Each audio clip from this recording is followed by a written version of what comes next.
Il est 14h30, salut à tous.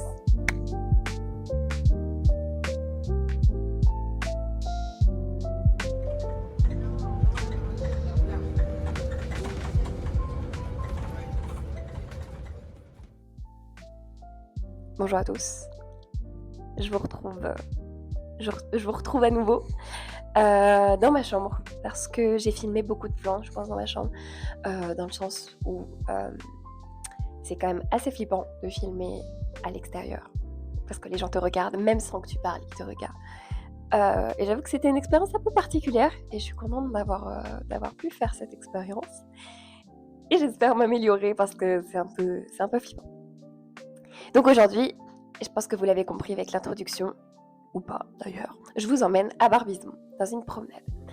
Alors Barbizon, c'est une petite ville située à peu près une petite dizaine de kilomètres de Fontainebleau, et c'est accessible en voiture et en bus en à peu près une vingtaine de minutes, depuis par exemple la gare d'Avon, d'où je pars. Et Barbizon, c'est très connu pour avoir hébergé de nombreux artistes comme Jacques, Rousseau, Millet. Et en fait, la naissance, un petit peu l'origine de Barbizon en tant que village d'artistes, c'est un ras-le-bol du néoclassicisme et du romantisme entre le XVIIe et le XVIIIe siècle. Enfin, plutôt 18-19e, pardon. Et donc on va avoir ces codes qui sont très stricts, qui établissent une hiérarchie artistique entre les genres, c'est-à-dire les tableaux, les natures mortes sont tout en bas, ensuite il y a les peintures animalières, les portraits, après si je dis pas de bêtises, il y a les scènes historiques, et enfin il y a les scènes allégoriques, c'est-à-dire un vrai travail de recherche intellectuelle de l'artiste. Sauf que cette hiérarchie, elle fait que les gens, les peintres qui ont envie de peindre la nature, la lumière, les animaux, ils sont mal vus et surtout ils sont vus comme juste des copieurs de la nature. C'est pas considéré comme de l'art en fait. Et c'est donc de ce ras-le-bol que va naître l'école de Barbizon. Donc les peintres vont s'excentrer un petit peu de Paris, mais ils vont rester quand même dans la banlieue puisqu'ils vont avoir accès au cœur sans aller trop loin. Ils vont pas en Auvergne, quoi. Mais ils vont pouvoir profiter effectivement des opportunités de Barbizon, c'est-à-dire la forêt, la lumière, les animaux et les champs. Et champs qu'on retrouve notamment dans la peinture de Millet, qui va peindre l'Angélus.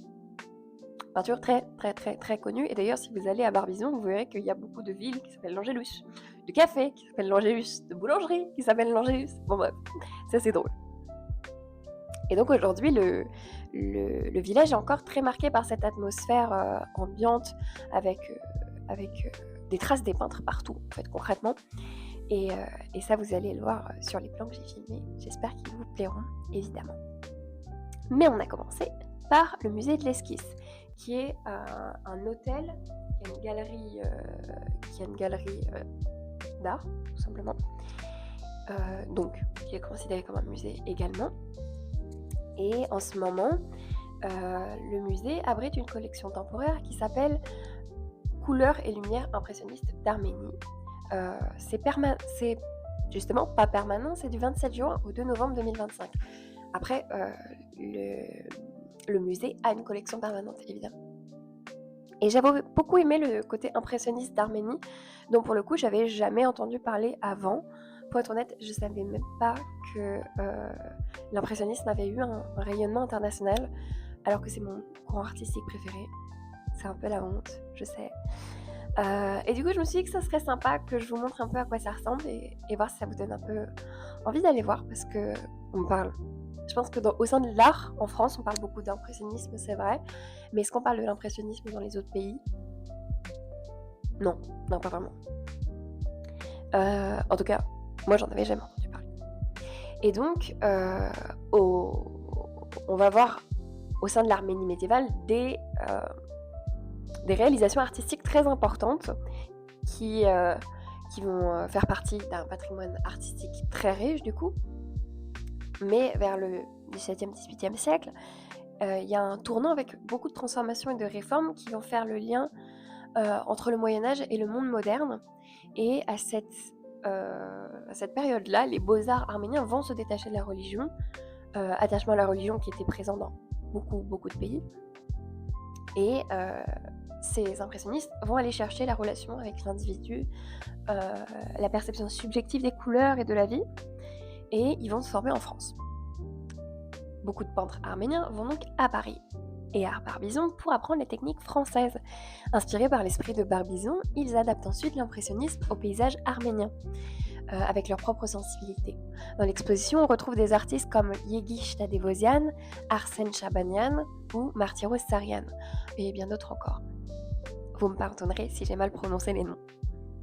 Ce qui est fascinant, c'est de voir comment ils utilisent la lumière et les couleurs de manière très libre. Ils vont capturer des paysages arméniens ou des scènes de vie quotidienne avec un style très vibrant, caractéristique de l'impressionnisme concrètement. Du côté de la collection permanente, puisqu'ils ont aussi une collection permanente, on peut découvrir d'autres artistes, et j'en ai choisi.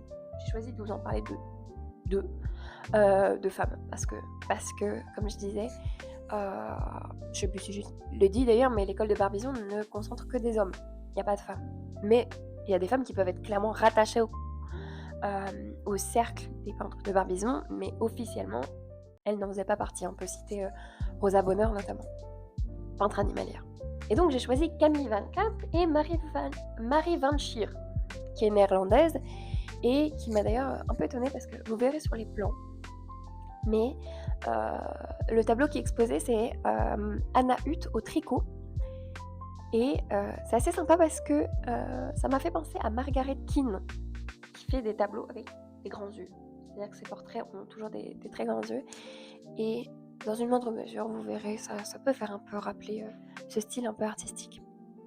Ce qui est intéressant dans cette galerie et dans la collection, que ce soit permanente ou d'ailleurs temporaire, c'est que on peut voir la rencontre entre impressionnisme français et impressionnisme arménien. On va ressentir la même liberté dans la peinture, la même attention à la lumière et aux couleurs, mais appliquée à des paysages très différents avec leur propre atmosphère. Et je trouve que c'est vraiment inspirant de voir comment un mouvement artistique peut voyager, se transformer et s'adapter à un autre contexte culturel complètement différent. Si vous venez à Barbizon, je vous conseille donc de prendre le temps de regarder chaque tableau. On peut rester des minutes à observer les couleurs, la lumière et la composition. Et on sent vraiment que l'atmosphère et le moment est bien capturé par les artistes, mais avec une subjectivité d'abord individuelle et ensuite nationale finalement. Donc on continue notre chemin dans Barbizon vers notre second musée, qui est l'auberge des peintres, le musée des peintres de Barbizon, qui est situé dans l'ancienne auberge du Père Egan. Mais attention, ce n'est pas une auberge comme les autres, c'est un mélange entre un atelier, un dortoir, une colocation géante d'artistes. Et c'est le genre d'endroit où on va croiser des peintres, des poètes, des auteurs et tout type d'artistes qui va venir se ressourcer et s'inspirer. Un petit peu d'histoire d'abord. Donc l'histoire commence dans les années 1820-1830. À cette époque, Paris est bouillonnant d'artistes, mais aussi assez étouffant. Beaucoup de bruit, beaucoup de monde, beaucoup de conventions, beaucoup de codes, notamment liés à l'Académie française. Certains peintres veulent sortir des ateliers pour peindre la nature en vrai, dehors, sous la lumière. C'est le début de la peinture en plein air, celle qui va ouvrir la voie à quoi ? L'impressionnisme. Ces peintres prennent donc la direction de la forêt de Fontainebleau, aussi appelée la forêt de Bière, à une soixantaine de kilomètres de Paris. Et tout ce que je vous raconte d'ailleurs sur l'histoire, si vous rentrez dans le musée des peintres de Barbizon, vous aurez accès à un petit documentaire. Je crois que c'est entre 40 et 50 minutes, si je dis pas de bêtises. Peut-être que j'exagère un peu. Mais le musée n'est pas très très grand, mais il passe justement une sorte de documentaire qui apprend beaucoup sur les peintres de Barbizon, leur histoire, leur origine, comment on en est arrivé à la création de l'école de Barbizon. Donc je ne peux que vous recommander ce documentaire qui est assez paisible, qui est assez apaisant. Et donc, au cœur du village de Barbizon, on a une auberge qui est tenue par François et Mégane, qui sont donc les aubergistes et qui vont accueillir les artistes. Ils vont leur offrir des repas, des lits et la liberté de peindre même sur les murs, les armoires, les portes. Et ça, c'est assez rigolo quand vous viendrez parce que dans le musée, la majorité des choses exposées, c'est pas des peintures, Enfin, il y en a beaucoup plus à l'étage, mais en bas, c'est presque que des linteaux, des armoires, enfin voilà, ça c'est drôle. Et les murs aussi, les murs, quand on va à l'étage, les murs sont couverts de gravures ou de peintures, c'est assez rigolo. Sauf que, il me semble que quand l'auberge a été abandonnée pendant quelques années et les gravures, les peintures avaient été recouvertes par de la peinture, par du papier peint, ce qui fait que beaucoup de peintures qui étaient sur les murs ont été endommagées. Super triste. Mais bon, en tout cas, on a des petits vestiges. Et voilà.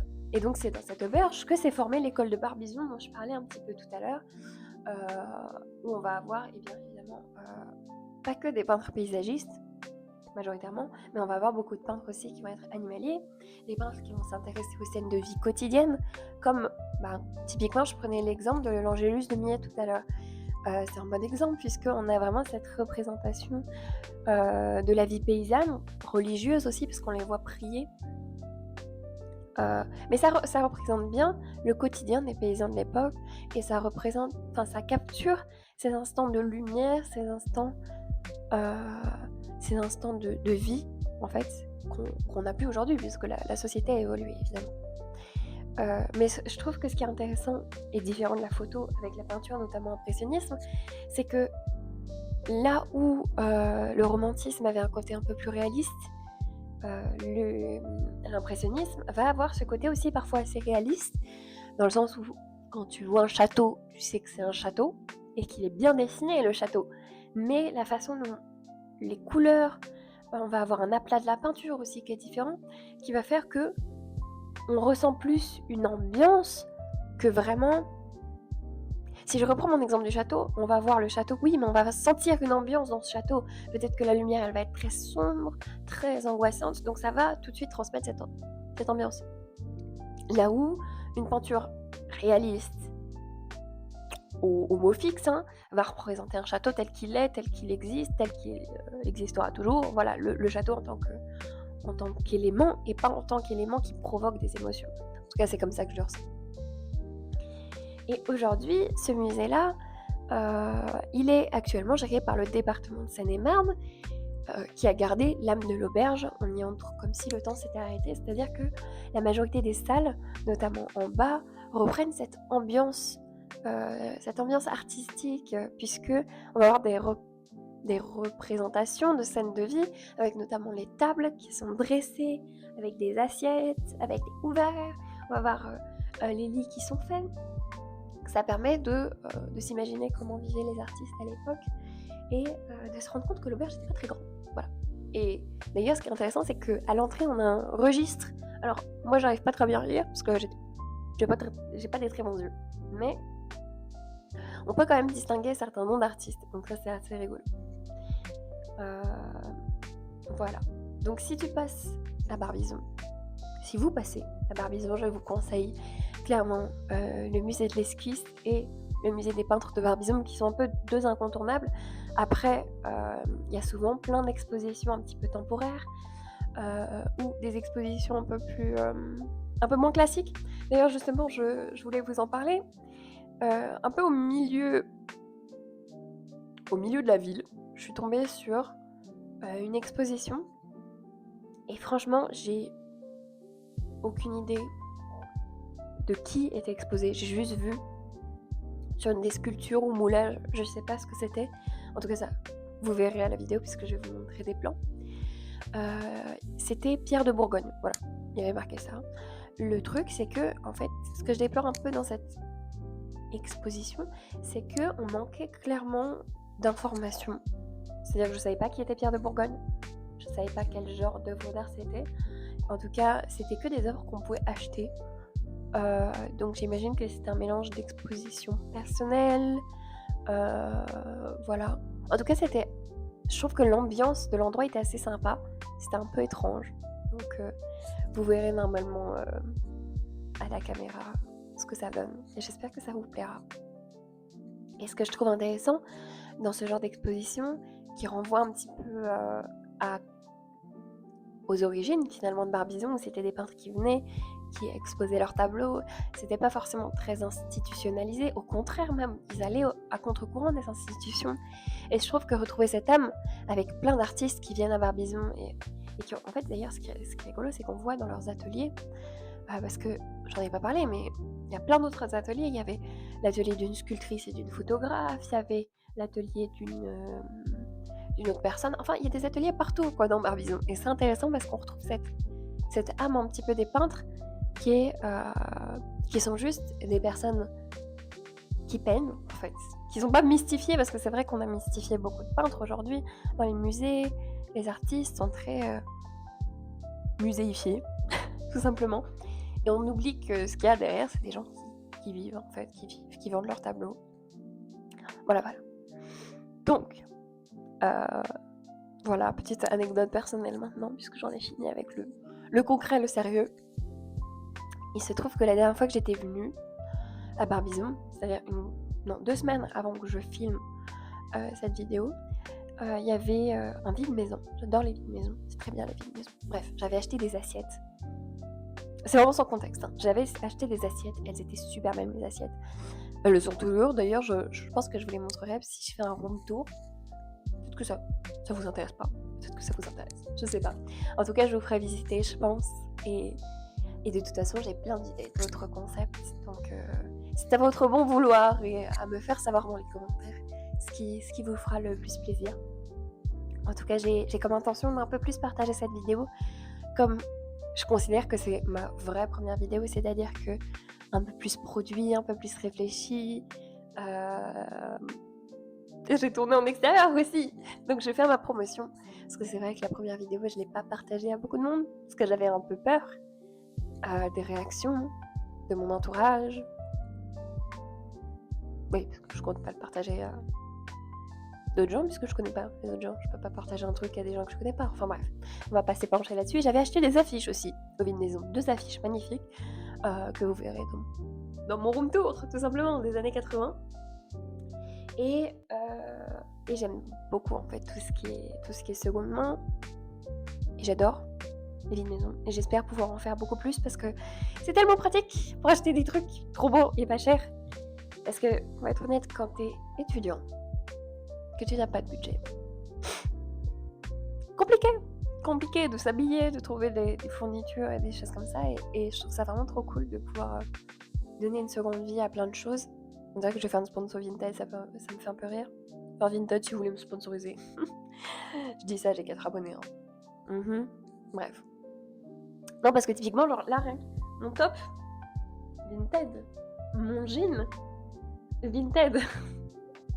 J'achète vraiment tout chez Vinted maintenant, parce que bon, ça demande un peu de temps, parce qu'il faut vraiment chercher les bons articles. Il faut trouver la perle rare. Mais quand t'as trouvé la perle rare, c'est parfait. C'est parfait, parce que tu peux te trouver avec des t-shirts genre ça. Je crois que je l'ai payé, allez, max 5 €. Genre, c'est trop cool. Bon, j'arrête de m'extasier sur Vinted et les assiettes. C'est des assiettes en porcelaine en plus, alors. Bon, bref, c'est pas la question. Voilà. Pour tout ce qui est seconde main. Ensuite, j'avais une petite anecdote pour vous, qui est un peu nulle d'ailleurs, mais je trouve ça rigolo. Voilà, quitte à presque mourir, autant que ce soit rigolo à raconter. Non, c'est pas vrai. Mais il se trouve que la fois où j'étais allée sur Barbizon et que j'avais fait le vide-maison, j'avais mangé du raisin, parce que c'était fin septembre, début octobre, et c'est un peu la saison encore du raisin. Et le raisin était super bon. Mais dans toute la ville, il y a des vignes partout, donc trop cool, tu vois. J'ai mangé du raisin pendant tout le chemin. Donc là, quand j'y suis retournée, je me suis dit, on remange du raisin. Sauf que il se trouve que c'était pas du raisin. Voilà. Il y avait une vigne qui était entrelacée avec une autre plante, qui avait le malheur d'avoir des fruits qui ressemblaient vachement à du raisin. Donc j'en ai mangé. Et j'ai cru que j'allais mourir. Bon, j'ai juste eu la gorge qui grattait pendant 10 minutes, hein, mais c'était pas du raisin. Donc, morale de l'histoire, ne mangez pas les trucs dans la rue, comme moi. Parce que vous allez mourir, en fait. Non, je manque clairement d'instinct de survie, c'est un peu grave. Bref. Bon, en plus, j'ai le genre de personne à vous savez, voir sur internet que oh là là, les fleurs de glycine ça se mange mais pas les feuilles, bah je vais goûter, tu sais. À un moment donné, je pense que je ne devrais pas survivre, c'est clair. Et petite dernière recommandation pour ce qui est de Barbizon. Si vous allez à Barbizon, prenez vraiment tout l'après-midi pour y aller. Un après-midi où il fait beau, si possible, parce que c'est vraiment le mieux. Et passez à un café. Voilà. Moi, en tout cas, celui que j'ai fait, c'est la Juxtaposition. J'y suis allée 2 fois. Ils font des pâtisseries maison, donc c'est super bon. Et je prends toujours des chocolats chauds, parce que j'aime pas le café. Et le thé, je sais pas, j'ai pas goûté. Et d'ailleurs, ils ont des sirops de l'alchimiste. Voilà. Je dis ça parce que c'est cool. C'est un siropier. Donc c'est une personne qui fait des sirops, qui est assez connue dans le coin d'où je viens. Donc c'est trop cool, voilà, de voir qu'il s'est un peu étendu dans toute la région. Je m'éparpille, je crois. Bref, je retourne à la Juxtaposition. C'est un petit café qui est vraiment super sympa et je vous le recommande vraiment parce que c'est très paisible, c'est très chaleureux. C'est, il me semble, situé pas loin de la pâtisserie et de l'ancienne maison de Jean-François Millet, le peintre dont je parlais tout à l'heure. Voilà, donc voilà mes recommandations pour Barbizon. J'espère que ma vidéo vous aura plu, que mes plans vous auront plu d'ailleurs. J'ai évidemment filmé une petite outro sur place parce qu'il y avait moins de gens à ce moment-là, donc j'espère que ça vous plaira.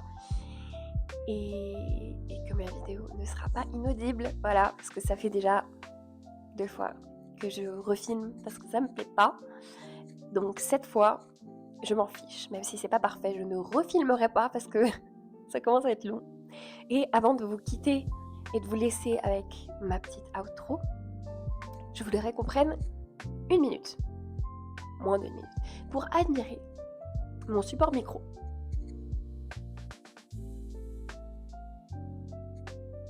C'est pas trop beau, c'est moi qui l'ai fait. J'en ai fait d'autres. Là. En plus, c'est super facile à faire. Bon, je sais que je vais poster cette vidéo. On sera encore en automne. On sera encore en automne parce que contrairement à ce que les gens croient, le dernier jour de l'automne, c'est le 20 décembre. Bon après, c'est comme d'un commun accord, on est en hiver. En 20 décembre, je veux rien savoir. Mais en tout cas, si jamais vous êtes toujours dans le mood automne, je peux totalement vous faire un tuto pour faire ce genre de truc. Enfin, si ça vous intéresse. Et voilà, donc j'espère que vous aurez envie de revenir me voir. Et désolée hein, pour la longueur du temps qu'il a fallu pour que je poste. Voilà, bye bye. Recoucou pour cette fin de vidéo. J'espère que cet épisode vous aura plu et que je serai amenée à en faire d'autres. Pour le coup, je sais pas encore ce que je vais faire et où ça va m'amener. Donc, n'hésitez pas à liker, à vous abonner et à partager si ça vous a plu. Et j'espère que je vais continuer cette aventure avec vous. Et voilà, tchuss! Is it too much to ask for?